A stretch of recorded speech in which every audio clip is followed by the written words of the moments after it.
Guys সবাই দেখেন shirt আর প্যান্টটা কেমন হয়েছে। ঠিক আছে, বরবার তো সাজাইতেছে। ঠিক আছে, এক্ষুনি গাড়ি এসে যাবে।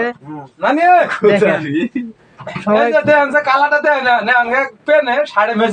সবাই কমেন্টে বলে যাবেন দেশটা কেমন হয়েছে। ঈদের মার্কেট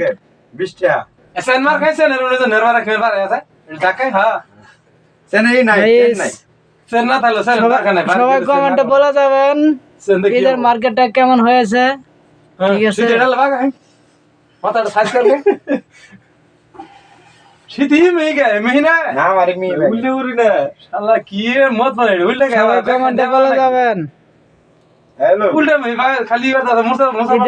ঈদের শপিংটা কেমন হয়েছে। ঈদের মার্কেট বলে দাও 20 টাকা কেমন হয়েছে শার্ট প্যান্ট